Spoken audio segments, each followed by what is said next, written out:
अगर कोई poultry farm खोलना चाहता है तो कारोबार कोई भी हो, सिर्फ पोल्ट्री की बात नहीं हो रही है, कारोबार कोई भी हो, सबकी मंशा, इच्छा और एक ख्वाहिश यही होती है कि वो बिल्कुल। जल्द से जल्द ज्यादा से ज्यादा मुनाफा कमाए।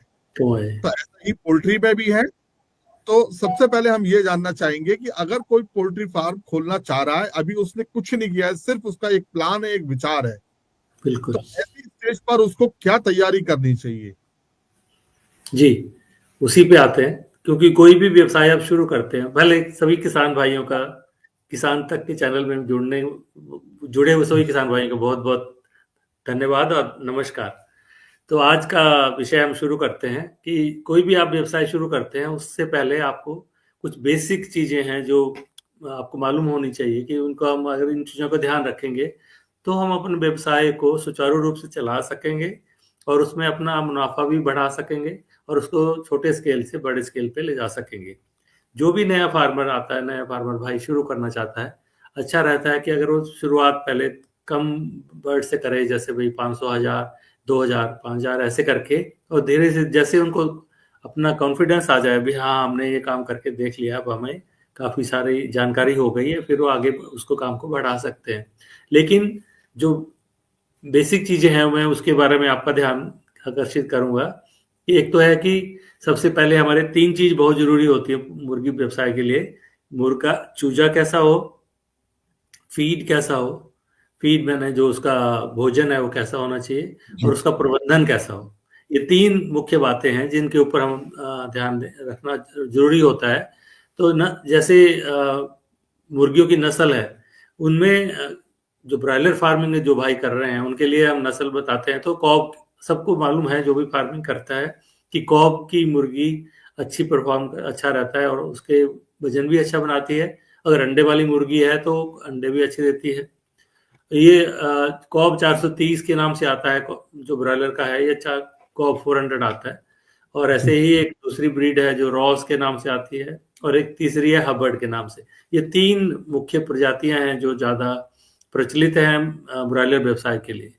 इसी तरह से लेयर व्यवसाय के लिए है, लेयर में वैनकॉब के नाम से आता है, वेंकी का है, कॉब है, तो जी। लेयर वाली उनकी ब्रीड है। और हाईलाइन आता है, लोमैन आता है, और बोवन्स आता है। बोवन्स हमारे यहाँ नॉर्थ में काफ़ी प्रचलित है, और ये स्काईलार ग्रुप ऑफ कंपनीज हैं, उनके माध्यम से ये सारे जगह में जा रहा है। यहाँ हरियाणा से ही उनका जो हेडक्वार्टर है उधर पानीपत में ही है, और वहीं से वो सारे इंडिया में जी। आप अपनी मुर्गियों को भेजते हैं। तो दूसरा है कि जो अपना फीड है उसके ऊपर भी बहुत, क्यों 70% खर्चा जो भी आप जी। मुर्गी पालन करते हो, वो फीड के ऊपर है, फीड से होता है। वो सबसे इम्पोर्टेंट इनपुट है आपका।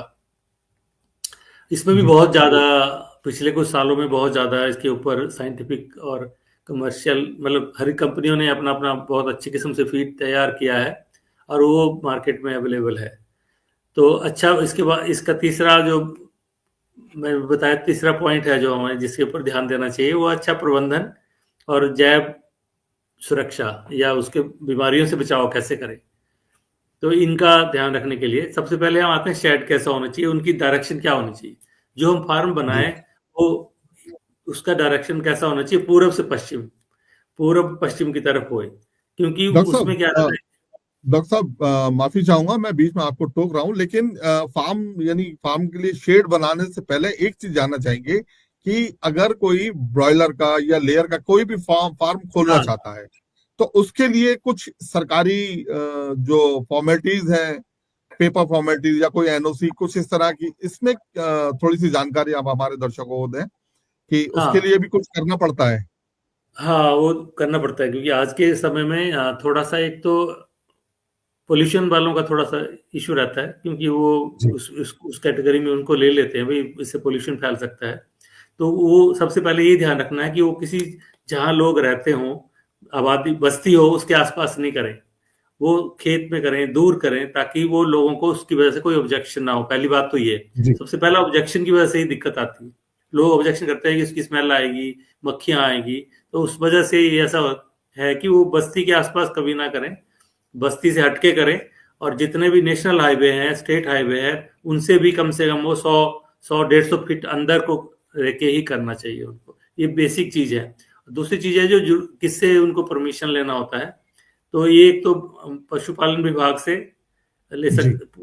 जानकारी लेना होता है, और पोल्यूशन कंट्रोल बोर्ड से भी एनओसी लेना पड़ता है कि हम ये चीज़ करवा रहे हैं, तो आगे से हम इसकी चीज़ का पूरा ध्यान रखेंगे ताकि इसका कोई वायलेशन ना हो, या हम कोई नियमों के अनुसार ही सारे काम करेंगे।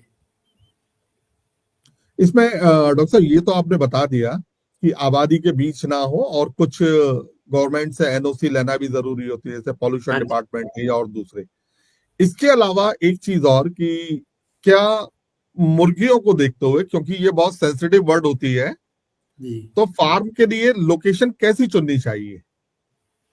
हाँ, लोकेशन ऐसे होता है कि जैसे मैंने बोला कि एक तो अगर उसका जो डायरेक्शन है वो पूरे पश्चिम की ओर हो, ताकि उसमें सारा दिन जब सर्दियों में धूप आए, हवा भी अच्छी आती हो, ऐसी डायरेक्शन में अगर हो शेड होगा, और थोड़ा सा रेज्ड एरिया होगा ना, ऊंचा होगा, तो ज्यादा अच्छा रहता है, क्योंकि कभी पानी भर गया, ज्यादा बारिश हो गई तो कोई पानी अंदर ना आ जाए।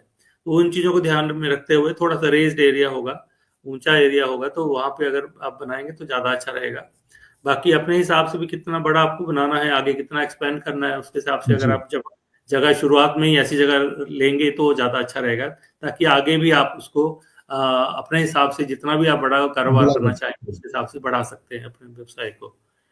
तो इसमें डॉक्टर साहब रेलवे लाइन, हाईवे, बाईपास, इन सब का भी ध्यान सबका बिल्कुल उन सबका ध्यान रखना पड़ता है, क्योंकि रेलवे लाइन से एक तो वो जाएगी तो एक तो डिस्टरबेंस बहुत करती है, आवाज वो करती हुई जाएगी, तो सारी मुर्गियां डिस्टर्ब हो जाती, तो उनसे भी दूर होना चाहिए, और हाईवे से भी दूर होना चाहिए, क्योंकि गाड़ियां बार बार आई जाएंगी तो वो डिस्टरबेंस होता है।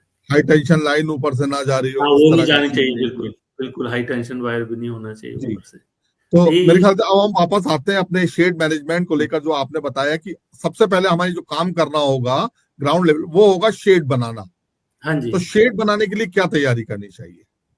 शेड बनाने के लिए जैसे मैंने बोला कि जमीन जो आपने जगह चुनी है उसका चुनाव अच्छे से होना चाहिए, ताकि किसी को भी उसके ऊपर कोई ऑब्जेक्शन ना हो, कोई लोगों के लिए कोई पोल्यूशन का इश्यू ना बने, उसकी वजह से है विभाग के लिए भी कोई इश्यू ना हो। तो आप वो जगह ऐसी चुन लें जो इन सब चीजों से दूर हो, हाईवे से हो, बस्ती से, सब जगहों से दूर हो। और दूसरा कि कितने मुर्गों को आपने रखने की क्षमता चाहिए उस शेड के लिए, उसके हिसाब से आपको उनको जगह बनानी पड़ेगी, कितने बाय कितने का शेड चाहिए। क्योंकि एक मुर्गे को रखने के लिए अगर आप जो आजकल के नॉर्मल शेड हैं, लूज हाउसेज बोलते हैं, जिसमें कच्चा शेड बनाते हैं हम, उसमें हम 1 से 1.5 फुट स्क्वायर फुट जगह चाहिए होती है एक ब्रायलर मुर्गे को पालने के लिए। तो उसके हिसाब से हम 1000, मान लो 1000 मुर्गे हम शुरुआत करते हैं, एग्जाम्पल के लिए बता रहा हूँ, तो उसके लिए हमें 1500 स्क्वायर फुट की जगह कम से कम चाहिए। फिर उसमें हम 30 बाई 50 का शेड बना सकते हैं। उस हिसाब से फिर हम उसको आगे एक्सपेंड करा सकते हैं आगे के लिए। उसी तरह से उसके पैरेलल दूसरा, तीसरा, चौथा ऐसे शेड बनाए आगे बना सकते हैं। मतलब कम से कम आगे जो आज के टाइम में जो कम से कम बनाता है फार्म, वो कम से कम 10,000 से शुरू करता ही है। अगर ये वीडियो आपको पसंद आया है तो इसे लाइक जरूर करें। अगर चैनल अभी तक सब्सक्राइब नहीं किया है तो कर लें, और नोटिफिकेशन पाने के लिए बेल आइकन भी दबा दें।